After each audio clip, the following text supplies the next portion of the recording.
এমন কি গুণ, যে গুণগুলো অর্জন করলে মালিকের জান্নাতে সরাসরি প্রবেশ করা যায়। এই গুণগুলো শুনবা। ওরে মুসলমান, আল্লাহ রাব্বুল আলামিন বলেন ক্বাদ আফলাহাল মুমিনুন। ঈমানদার যারা ঈমান এনেছে তারা সফল কাম হয়ে গেছে।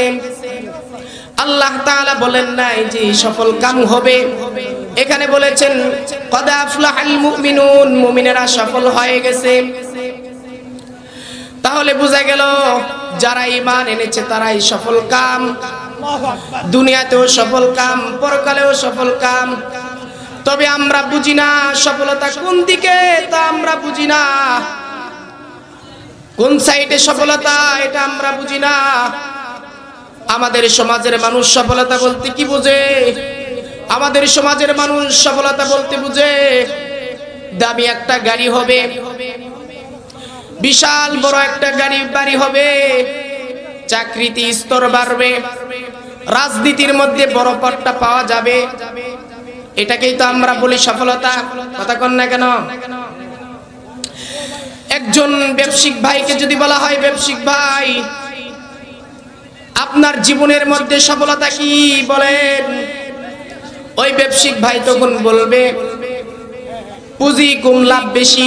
কথা বলেন ঠিক না বেঠিক? একজন রাজনীতিবিদকে যদি বলা হয় ভাই আপনার জীবনের সফলতা কি জিনিস বলেন, রাজনীতিবিদ বলবে ও ভাই আমার জীবনের সফলতা হলো কমসে কম এমপি না হয় মন্ত্রী। কথা বলেন। আল্লাহর নজরে না, আল্লাহর দৃষ্টিতে সফলতা এমন মানুষকে বলা হয় না। চাকরির মধ্যে স্তর বাড়বে সফলতা নয়, বিশাল বড় একটা বাড়ি হবে, দামি গাড়ি হবে, ব্যবসার মধ্যে উন্নতি হবে, এমন কাকে বলা হয় নাই সফলতা। সফলতা ওদেরকে বলা হয়েছে যারা ঈমান এনেছে তারাই সফল কাম। আল্লাহ তাআলা কোরআনের কারীমের মধ্যে বিভিন্ন জায়গায় ঈমানদারদের সফলতার গুণ বলেছেন। যেখানে সফলতার গুণ বলেছেন ওখানে ঈমানের কথা বলেছেন। সুবহানাল্লাহ। আল্লাহ তাআলা সূরা কাহফের মধ্যে বলেন ইন্নাল্লাযীনা আমানু ওয়া আমিলুস সালিহাতি কানাত লাহুম জান্নাতুল ফিরদাউসি নুজুলা খালিদিনা ফিহা লা ইয়াবগুনা আনহা হিওয়ালা। এখানে আল্লাহ তাআলা বলেন ইন্নাল্লাযীনা আমানু, নিশ্চয় যারা ঈমান এনেছে, ওয়া আমিলুস সালিহাত, যারা ভালো কাজ করেছে, কানাত লাহুম জান্নাতুল ফিরদাউসি নুজুলা, আমি আল্লাহ তাদের পুরস্কার হিসেবে রেখে দিয়েছি জান্নাতুল ফিরদাউস। ওই জান্নাতুল ফিরদাউসের মধ্যে যদি কোনো গোলাম ঢুকিয়ে যায়, ওই গোলাম আর বের হতে চাবে না। কারণ কি? খালিদিনা ফিহা লা ইয়াবগুনা আনহা হিওয়ালা। তার কারণ হচ্ছে ওই জান্নাতের মধ্যে আমার আপনার নবী, বিশ্ব নবী জনাবে মুহাম্মদুর রাসূলুল্লাহ সাল্লাল্লাহু আলাইহি ওয়াসাল্লাম থাকবেন। আচ্ছা বলেন, যারা আমার আপনার নবীর সঙ্গে জান্নাতের মধ্যে থাকবেন তারা কি জান্নাত থেকে বের হতে চাবেন? আমরা চাই যে রাসূলের সঙ্গে জান্নাতে থাকতে। ও মুসলমান, আল্লাহ তাআলা বলেন সূরা আসরের মধ্যে ওয়াল আসরি ইন্নাল ইনসানা লাফি খুসর ইল্লাল্লাযীনা আমানু ওয়া আমিলুস সালিহাত। এখানে আল্লাহ তাআলা বলেন ওয়াল আসর, সময়ের কসম, ইন্নাল ইনসানা লাফি খুসর, সমস্ত মানুষ ক্ষতির মধ্যে আছে, ইল্লাল্লাযীনা আমানু, কিন্তু যারা ঈমানদার তারা ক্ষতির মধ্যে নয়। এখানে আল্লাহ তাআলা চূড়ান্তভাবে সূরা বাকারার মধ্যে ঈমানদারদের চূড়ান্ত ফয়সালা দিয়েছেন। আল্লাহ তাআলা বলেন আল্লাযীনা ইউমিনুনা বিল গায়বি ওয়া ইউকিমুনাস সালাতা ওয়া মিম্মা রাযাকনাহুম ইউনফিকুন والذين يؤمنون بما أنزل إليك وما أنزل من قبلك وبالآخرة هم يوقنون أولئك على هدى من ربهم وأولئك هم المفلحون এখানে আল্লাহ তাআলা বলেন আল্লাযীনা ইউমিনুনা বিল গায়ব, যারা গায়েবের প্রতি ঈমান এনেছে, ওয়া ইউকিমুনাস সালাহ, এবং নামাজ কায়েম করেছে, ওয়া মিম্মা রাযাকনাহুম ইউনফিকুন, আমি তাদেরকে যা দান করেছি, নিয়ামত দিয়েছি, এই নিয়ামত থেকে আমার রাস্তায় ব্যয় করেছে।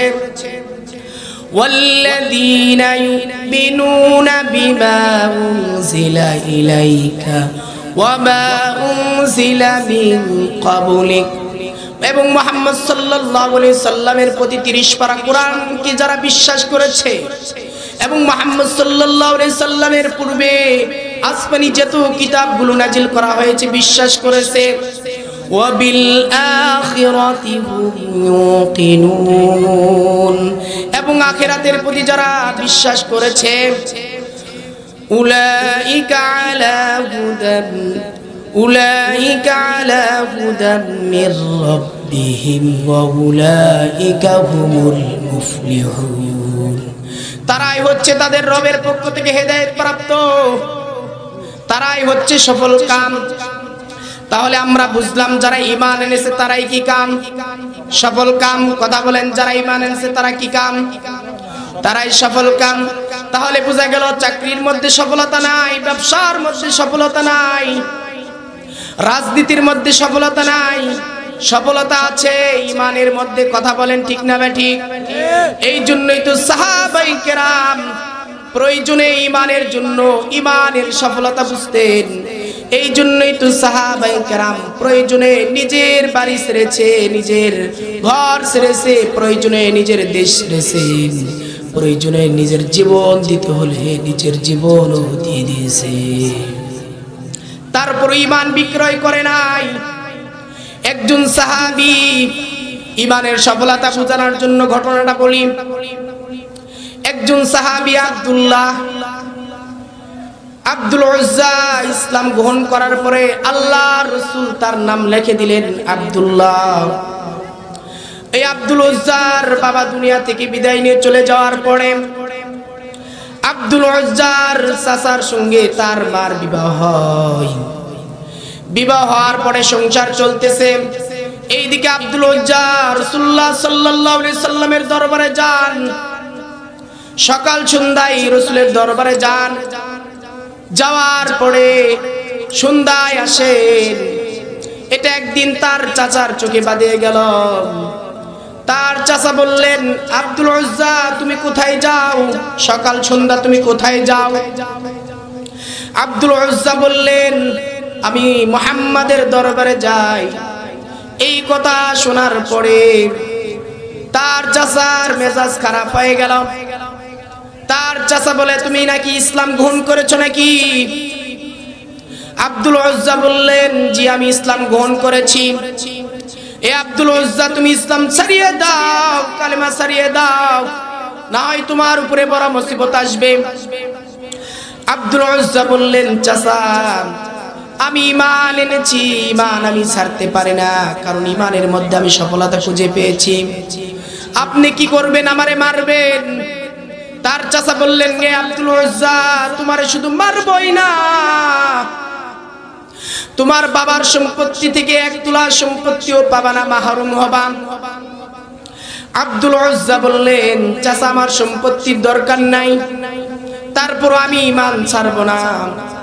এই কথা বলার পরে আব্দুল উজ্জার চাচা আব্দুল্লাহ রে মারতে শুরু করলেন। মারতে মারতে গা দিয়ে রক্তাক্ত করে ফেললেন, গোটা শরীর রক্তাক্ত হয়ে গেল। তারপরে চাচা বলতেছেন, এ আব্দুল্লাহ এখন বলো তুমি ঈমান ছাড়বানি? এবার আব্দুল উজ্জা বলতেছেন, চাচা না না আমি ঈমান ছাড়তে পারি না। এই কথা বলার পরে আব্দুল উজ্জার চাচা বলতেছে, ভাতিজা বলো দেখি তোমার পরনের কাপড়গুলো কে কিনে দিয়েছে? কার টাকায় কিনা? চাচা আপনার টাকায় কিনা? যদি আমার টাকায় তোমার কাপড় চোপড় যদি কিনা হয়ে থাকে, তাহলে তোমার জুতাটা যে পরে আছে জুতা কার টাকায় কিনা? আব্দুল উজ্জা বললেন, চাচা আপনার টাকায় কিনা। আমার টাকায় যদি কিনা হয়ে থাকে তাহলে আমার জুতা আমাকে দিয়ে দাও। আব্দুল উজ্জা সঙ্গে সঙ্গে জুতা দিয়ে দিলেন। দেওয়ার পরে আব্দুল উজ্জার চাচা বলতেছেন, আব্দুল্লাহ রে, বলো দেখি তোমার গায়ের মধ্যে জামা আছে, জামাটা কে দিয়েছে? কার টাকায় কিনা? আব্দুল্লাহ বলতেছে, চাচা আপনার টাকায় কিনা। যদি আমার টাকায় কিনা হয়ে থাকে তাহলে আমার জামাটা খুলিয়ে দাও আমাকে। আব্দুল্লাহ জামা খুলিয়ে দিলেন। খুলে দেওয়ার পরে বলতেছে, আচ্ছা ভাতিজা বলো দেখি, এখনো শেষ কথা বলো, ঈমান ছাড়বা না ছাড়বা না? আব্দুল্লাহ বলতেছে, না না, আমি ঈমান ছাড়ব না। তাহলে ভাতিজা বলো, তোমার সতর ঢাকা আছে, প্যান্ট আছে, লুঙ্গি আছে, এই প্যান্ট কার টাকায় কিনা? আপনার টাকায় কিনা? যদি আমার টাকায় কিনা হয় ভাতিজা প্যান্টটা খুলিয়ে দিয়ে দাও। আব্দুল উজ্জা সঙ্গে সঙ্গে খুলিয়ে দিলেন। উলঙ্গ অবস্থায় নিজের হাত দিয়ে লজ্জাস্থানকে ধরলেন। ধরার পরে মাকে ডেকে বলে, ও মা, আমার মনে হয় বাবা না, এই জন্য আমার উপর আমার চাচা নির্যাতন করতেছে। মা গো, আমার বাবা থাকলে আমাকে মনে হয় মারতো, বেশি থেকে বেশি মারতোই, আর কিছু করতো না। গো মা, ও মা, আমার চাচা তো আমাকে উলঙ্গ অবস্থায় রাখলো রে মা। ও মা, তুমি একটা আমাকে চাদর দাও না গো মা। এই কথা শোনার পরে বারাল দিয়ে একটা চাদর দিলেন। চাদর তিনি নেওয়ার পরে নিজের লজ্জাস্থানকে ঢাকলেন। ঢাকার পরে শীতের রাত আব্দুল্লাহ রাসূলুল্লাহ সাল্লাল্লাহু আলাইহি সাল্লামের দরবারে চলে যান। যাওয়ার পরে আল্লাহ রাসূলের হুজরা মুবারকের পাশে দাঁড়িয়ে আছেন। শীতের রাত থরথর থরথর করে কাঁপতেছে, গোটা শরীর রক্তাক্ত। আল্লাহ রাসূল সাল্লাল্লাহু আলাইহি সাল্লাম তাহাজ্জুদের নামাজের সময় উঠলেন। উঠার পরে বলতেছেন, কে রে যুবক, তুমি কে? এই গভীর রাতে তুমি থরথর করে কাঁপতেছো, তোমার গায়ে রক্ত দেখা যায়, তুমি কে? আব্দুল্লাহ বললেন, ইয়া রাসূলুল্লাহ, ইয়া হাবিবাল্লাহ, আমার নাম আব্দুল উজ্জা। আমি ইসলাম গ্রহণ করার পরে আপনি নাম আমার লিখে দিয়েছেন আব্দুল্লাহ। আচ্ছা আব্দুল্লাহ, তুমি নাকি আমার কাছ থেকে সন্ধ্যাবেলায় বিদায় নিলা, তোমার এই হালত কেন? তোমার রক্তাক্ত করলো কে? তোমার উলঙ্গ কে করলো? এই কথা বলার পরে আল্লাহ রাসূলের গায়ে চাদর ছিলেন, চাদর মোবারক ফেলিয়ে দিলেন। এরে আব্দুল্লাহ, তোমার লজ্জাস্থানকে ডাকো, তোমার গাটাকে ঘিরো। আব্দুল্লাহ বলতেছেন, ইয়া রাসূলুল্লাহ, ইয়া হাবিবাল্লাহ, আপনার দরবার থেকে আমি যখন আমার চাচার কাছে গেলাম, বাড়িতে গেলাম, বাড়িতে প্রবেশ করার পরে আমার চাচা আমাকে বলল, আব্দুল্লাহ তুমি কোথায় গেছো? আমি তখন বললাম, মুহাম্মাদের দরবারে গেছি। তখন আমার চাচা বললেন, তুমি নাকি ইসলাম গ্রহণ করেছো? আমি বললাম, হ্যাঁ আমি ইসলাম গ্রহণ করেছি। এই কথা বলার পরে আমার চাচা আমাকে মারধর করলো, এমনকি আমাকে বলে দিয়েছে, তোমার বাবার সম্পত্তি থেকে এক আনা সম্পত্তিও পাবা না, এমনকি আমাকে উলঙ্গ করে দিয়ে পাঠাইছি। ইয়া রাসূলুল্লাহ, আল্লাহ রাসূল সাল্লাল্লাহু আলাইহি সাল্লাম নামাজের সময় নামাজ শেষ করলেন মসজিদে নববীর মধ্যে। উপস্থিত সাহাবায়ে কেরামদেরকে বললেন, ও সাহাবায়ে কেরাম, তোমরা শুনিয়ে নাও, তোমরা শুনিয়ে নাও, এই আব্দুল্লাহ যে তার বাবা অনেক ধনী ছিল, সে অনেক ধনী ঘরের ছেলে, সকালে এক পোশাক বিকালে এক পোশাক পরে আমার কাছে আসতো। আজকে আব্দুল্লাহ ইসলাম গ্রহণ করার কারণে তার বাবার সম্পত্তি থেকে মাহরুম হয়েছে এবং তার গায়ের জামাগুলো তার কেড়ে নিয়েছে।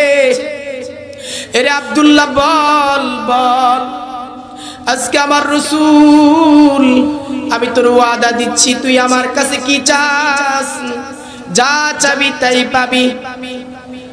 এই কথা বলার পরে আল্লাহর রাসূলকে বললেন ইয়া রাসূলুল্লাহ ইয়া হাবিবাল্লাহ যদি আমি যা চাই তাই পাই আপনার কাছে একটা আমার অনুরোধ আল্লাহ যেন আমাকে শহীদি মৃত্যু দান করেন। আল্লাহ রাসূল সাল্লাল্লাহু আলাইহি ওয়াসাল্লাম দোয়া করলেন আল্লাহ বেঈমানদের তলবারি আমার আব্দুল্লাহর জন্য হারাম করে দাও। আব্দুল্লাহ তখন চোখের পানি ছেড়ে দিয়ে কাঁদতেছে আর বলতেছে ইয়া রাসূলুল্লাহ ইয়া হাবিবাল্লাহ আমি আপনার কাছে চাইলাম কি আর আপনি বললেন কি? আল্লাহ রাসূল বললেন এর আব্দুল্লাহ জিহাদের ময়দানে জিহাদ করে শহীদ হওয়ার নামী জিহাদের ময়দানে কাফেরদের হাতে তলবারির মাধ্যমে শহীদ হওয়ার নামী শহীদ নয় বরং আরো অনেক পথ আছে। এই কথা বলার পরে আল্লাহ রাসূল সাল্লাল্লাহু আলাইহি ওয়াসাল্লাম জিহাদের ময়দানের জন্য প্রস্তুতি করতেছেন সাহাবায়ে কেরামদের জন্য। আব্দুল্লাহ বলতেছে ইয়া রাসূলুল্লাহ আমি জিহাদের ময়দানে যাব। জিহাদের ময়দানে গেলেন, জিহাদের ময়দান থেকে ফিরে আসার পথে আব্দুল্লাহ অসুস্থ হয়ে পড়লেন। অসুস্থ হয়ে পড়ার পরে সে ইন্তেকাল করলেন। সাহাবায়ে কেরাম আল্লাহর রাসূলকে বললেন ইয়া রাসূলুল্লাহ ইয়া হাবিবাল্লাহ আপনার আব্দুল্লাহ সে তো দুনিয়া থেকে বিদায় নিয়ে চলে গেছে। এই কথা বলার পরে আল্লাহর রাসূল বললেন কোন আব্দুল্লাহ? সাহাবায়ে কেরাম বললেন ইয়া রাসূলুল্লাহ আপনার যে আব্দুল্লাহ ইসলাম গ্রহণের কারণে নিজের বাড়ি ছেড়েছে, গাড়ি ছেড়েছে, এমনকি নিজের কাপড় চোপড় সব কিছু ছেড়ে তোমার দরবারে চলে এসেছে ওই আব্দুল্লাহ। আহারে আমার আব্দুল্লাহ ইসলামের জন্য কতই কষ্ট করলো। এই সাহাবায়ে কেরাম আমার আব্দুল্লাহ রে গোসলের ব্যবস্থা করো, কাফনের ব্যবস্থা করো, আমি রাসূল স্বয়ং নিজে জানাজার নামাজ পড়াবো। সুবহানাল্লাহ। যার জানাজার ইমামতি করবেন আল্লাহর রাসূল সাল্লাল্লাহু আলাইহি সাল্লামের কাছে জানাজার কাফনের ব্যবস্থা করা হলো। কাফন দাফনের ব্যবস্থা করার পরে আল্লাহর রাসূল জানাজার নামাজ পড়াইলেন। জানাজার নামাজ পড়ানোর পরে আল্লাহর রাসূল বললেন ও সাহাবায়ে কেরাম আমার আব্দুল্লাহকে কবরস্থানে নিয়ে চলো। সাহাবায়ে কেরাম কবরের দিকে নিয়ে যায়। আল্লাহর রাসূল সাল্লাল্লাহু আলাইহি ওয়াসাল্লাম দুইটি পা আঙ্গুলের উপরে ভর করে হাঁটতেছেন আর যাচ্ছেন।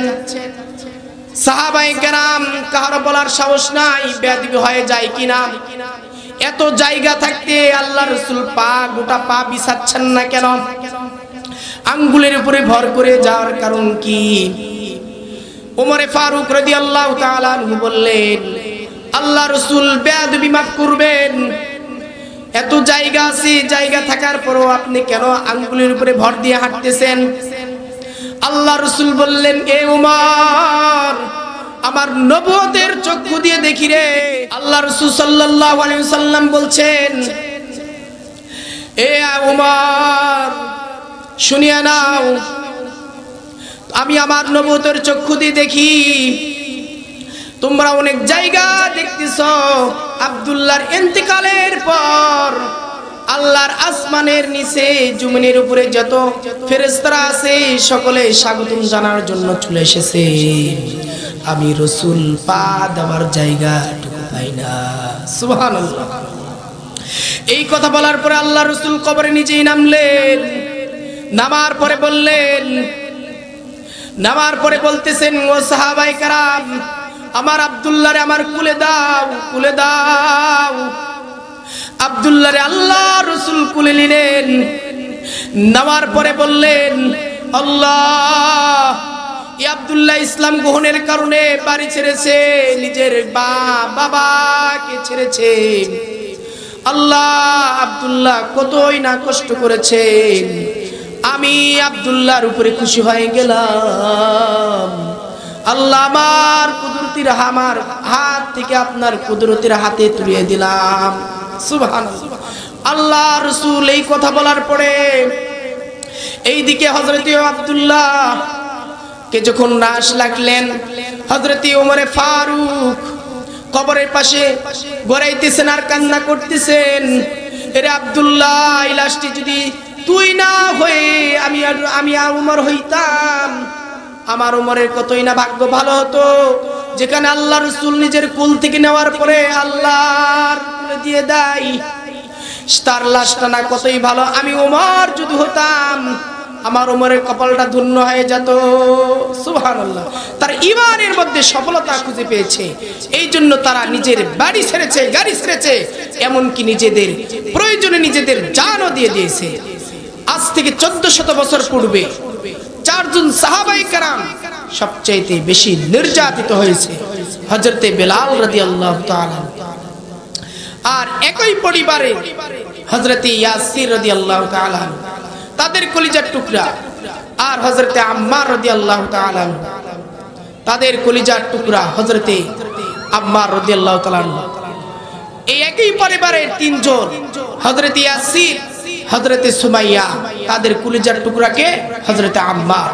এই 4 জন সাহাবীর উপরে সবচেয়ে নির্যাতন বেশি হয়েছে। হযরত বেলাল ইসলাম গ্রহণের কারণে কতই না কষ্ট তার উপরে এসেছে, তারপরে ঈমান ছাড়ে নাই। ইসলাম গ্রহণ যখন করলেন, করার পরে বাবাকে এসে বলে, বাবা আমাদের মালিককে, আমার মালিককে? বলছে তোমার মালিক আমি। আপনার মালিককে? আমার মালিক হচ্ছে দেশের মন্ত্রী। তাই? হ্যাঁ।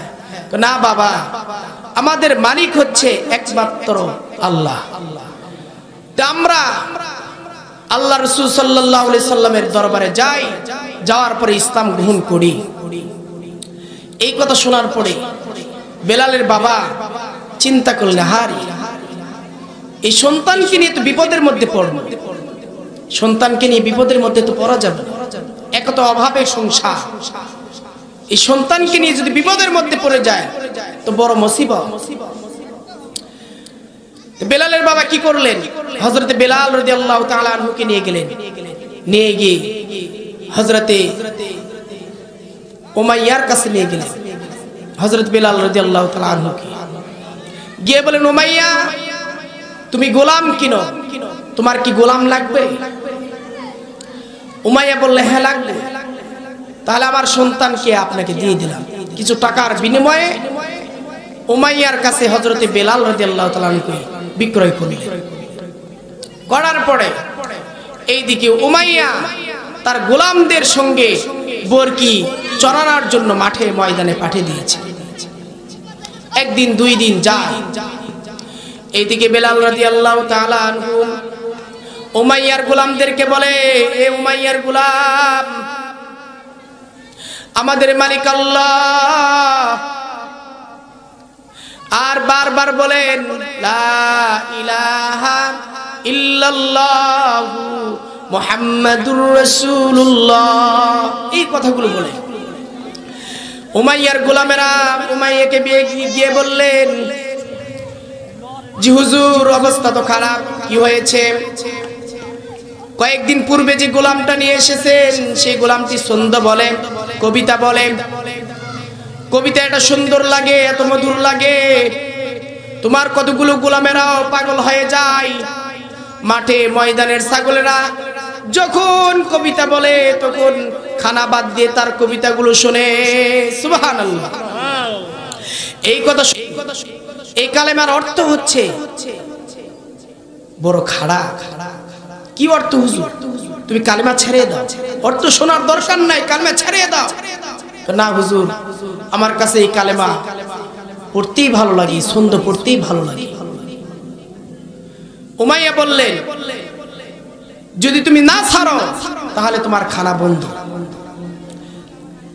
হযরত বেলাল রাদিয়াল্লাহু তাআলা বললেন, আচ্ছা আমি খানা বন্ধ করে দিলাম, সমস্যা নাই, কারণ খানার মধ্যে যে মজা পাই নাই আমি কালেমার মধ্যে মজা পাই।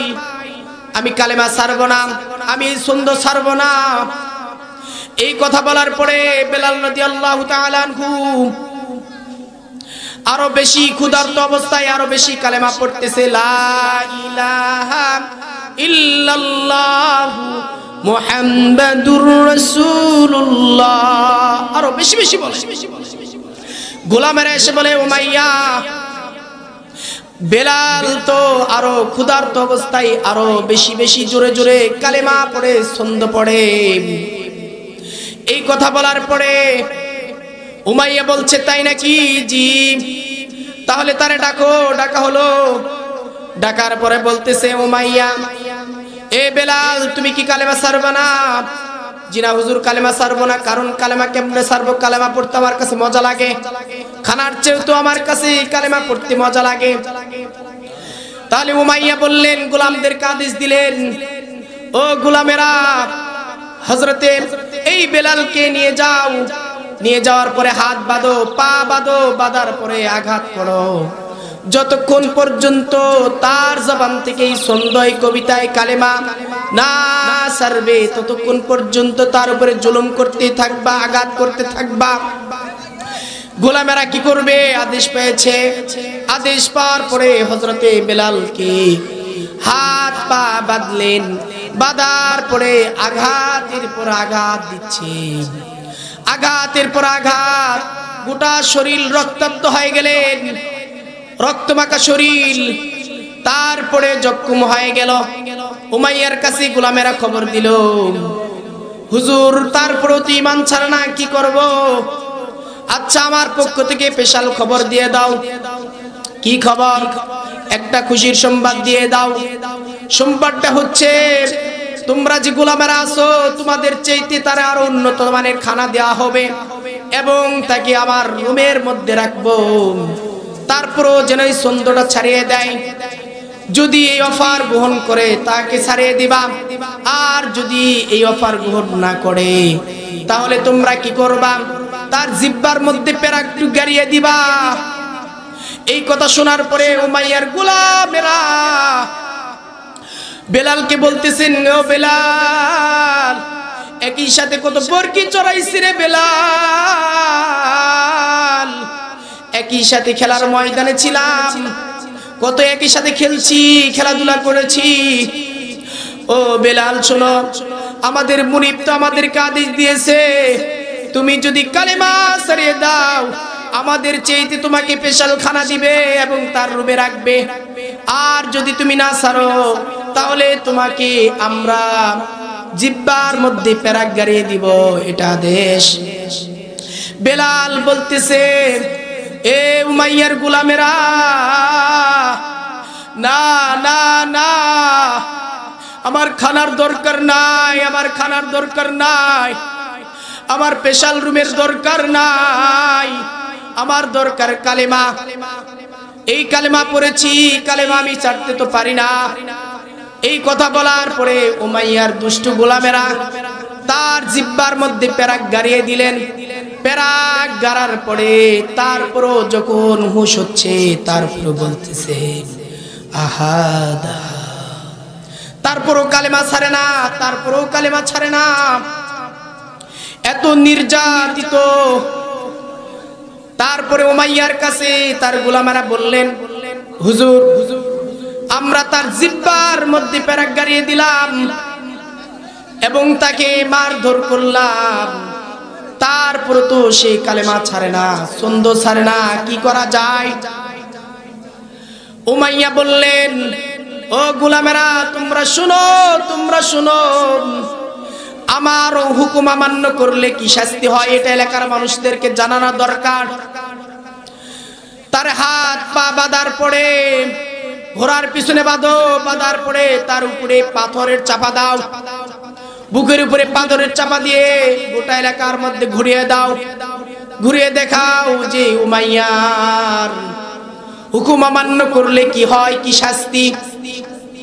গোলামেরা তাই করলেন, হাত পা বাঁধলেন, বাঁধার পরে বুকের উপরে পাথর, শক্ত পাথর চাপিয়ে দিলেন, গোটা এরিয়া ঘুরাইলেন।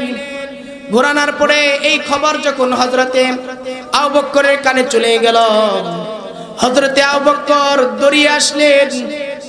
আসার পরে বলতেছেন, উমাইয়াকে বলতেছে, উমাইয়া, তোমাকে আমি আগে জানতাম অনেক জ্ঞানওয়ালা, অনেক তোমার জ্ঞান আছে, কি হয়েছে?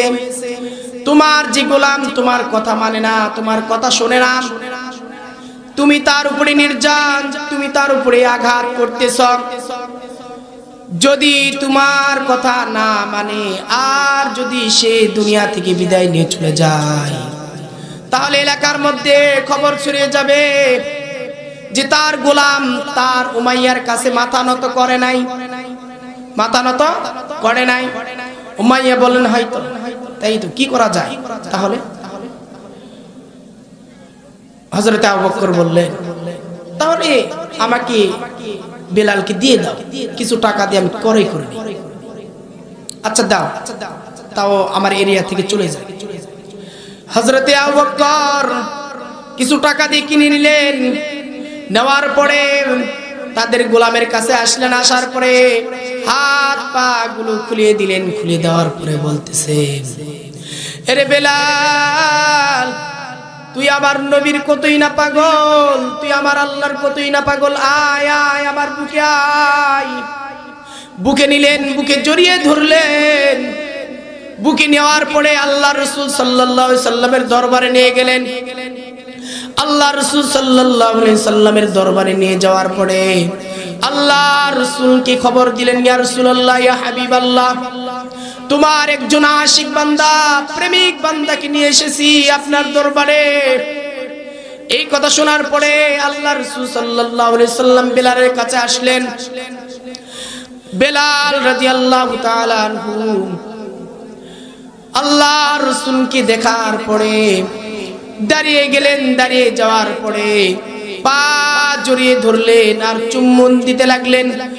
আর বলতেছি, ইয়া রাসূলুল্লাহ, ইয়া হাবিবাল্লাহ, আপনাকে আমি দেখলাম, দেখার পরে আমার জীবনের যত ব্যথা আছে সব ব্যথাগুলো আমার দূর হয়ে গেল। এই কথা বলার পরে আল্লাহ রাসূল বলছেন, এরে বেলাল, তুই আমার আল্লাহকে কতই না ভালোবাসিস রে গোলাম। এ বেলাল, আয় আয় আয় আমার বুকে আয়, আমার বুকে আয়। বেলালকে আল্লাহ রাসূল সাল্লাল্লাহু আলাইহি সাল্লাম বুকের মধ্যে জড়িয়ে নিলেন। নেওয়ার পরে আল্লাহ রাসূল বললেন, বেলাল, তুমি আমার কাছ থেকে আর একদিনও কোথাও যাবা না। ওরে ভাই, ঈমানের মধ্যে তারা সফলতা খুঁজে পেয়েছে, এই জন্য তারা প্রয়োজনে নিজেদের জান, নিজেদের মাল, নিজেদের বাড়ি, নিজেদের গাড়ি সব কিছু ছেড়ে দিয়েছে, তার উপরে ঈমান ছাড়েন নাই।